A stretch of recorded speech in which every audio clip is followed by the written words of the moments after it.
Before we get in the program, Holly, it's time for this week's Joke of the Week. So, I used to own a wheelbarrow and it was full of 4-leaf clovers. But then I realized I really shouldn't push my luck. There you go. Ba-dum-bum. This week's joke is brought to you by Rescue.com. American-made Rescue products keep your family home and yard protected from pest insects like wasps, hornets, yellow jackets, flies, ants, more. Learn more at Rescue.com. That's RESCUE.com. So we have all experienced some type of difficulty in the garden with something eating the plants that we're growing, whether they're edible plants that we're trying to grow or ornamental. There's always something trying to nibble on them. Even in the greenhouse, if you really look at like aphids, that type of thing, and moths and all this other stuff. So there's some different techniques in which we can advise that would not necessarily completely eliminate, but greatly reduce the impact that these animals and insects will have on your outdoor garden this year. Absolutely. So let's talk about fencing. And depending on what kind of pests it's an Olympic sport, fencing. Yeah. You might have to do a short fence. You might have to do a tall fence. You might have to do both depending on where your garden is. Or maybe you have plants that tall pests bother, like deer. Like maybe if you have a space near the edge of your lawn where deer have easy access to your garden type of thing. Well, and a fence, when you say fence, some people will think metal barrier. But you can also take a fence and utilize it as a hedge of some sort. Yeah, you could do like those arborvitaes. Yeah. However you say that. Because those are definitely tall enough to stop deer. So, like rose bushes? Yeah, rose bushes. Something that has a thorn on them. But the thing with deer, and this is the big problem, that what's your problem? We got deer and we got rabbit. Deer can jump up to 8 foot vertically and over a barrier. So keep that in mind. So you would want to do a double fence in that instance. But would they do that to get into a garden? They will, if they're hungry enough. If you've created enough barrier, then it's easier for them to go somewhere else to feed. That's what they'll do. Now, if it is a 40-acre field of corn, they're going to jump an 8-foot fence in order to get in that field of corn in order to feed.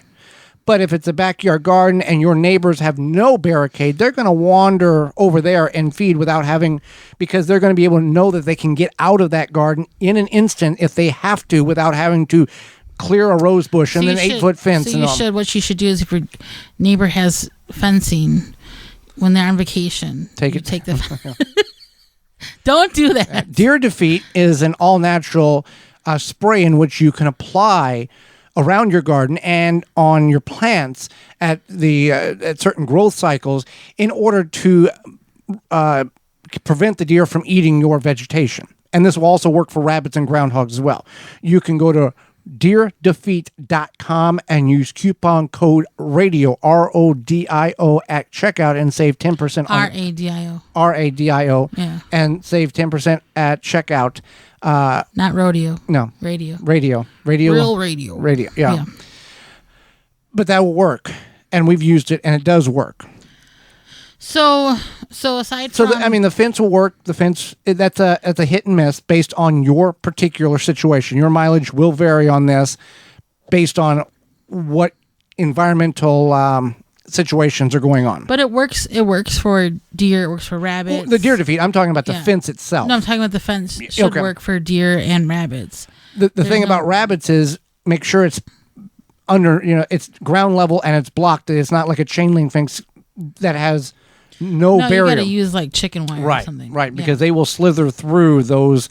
They're crafty things. Yeah, the holes in the fence. Yeah.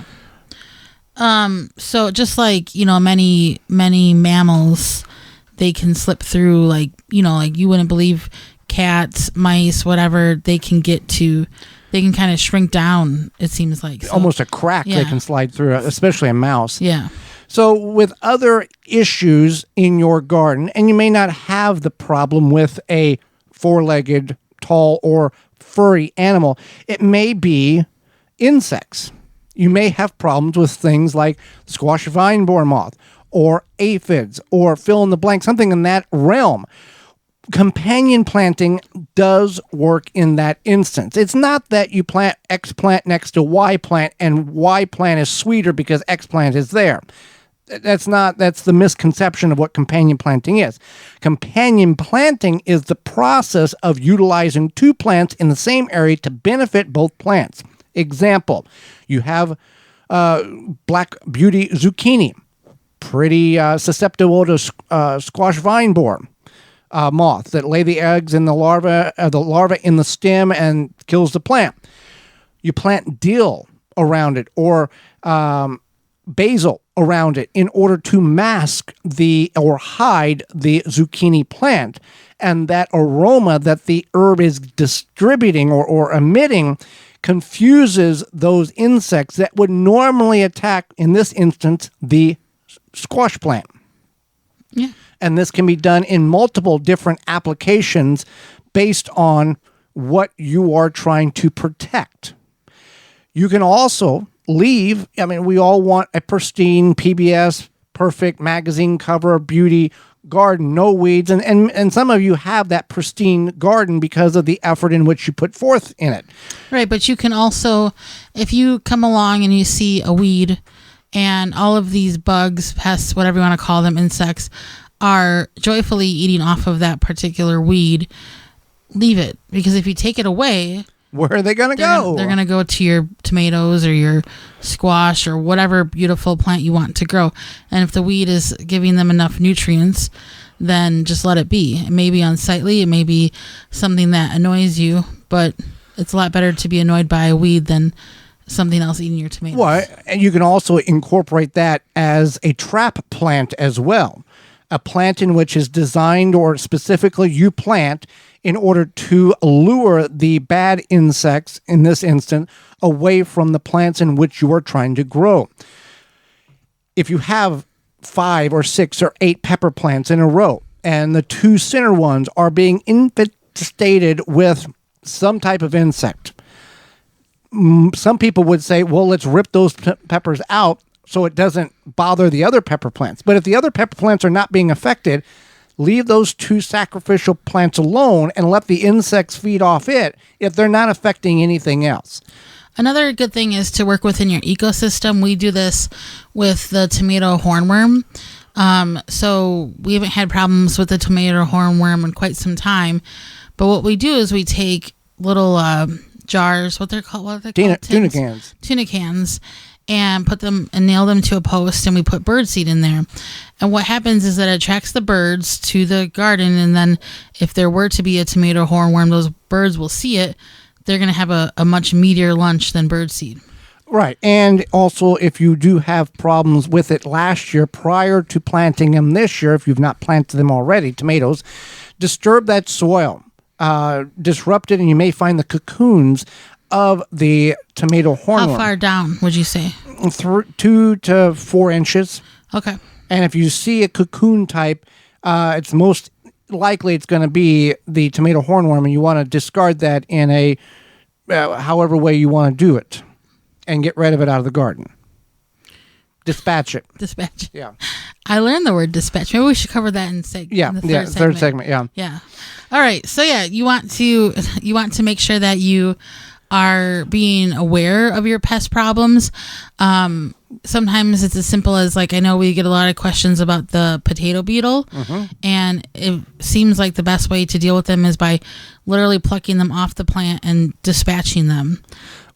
If you see a problem, you need to, like you said, Holly, you need to be aware. You need to walk through the garden, look at the plants, pick a leaf up here or there, look under the squash leaf, look under the tomato leaf, see what's going on, cucumbers.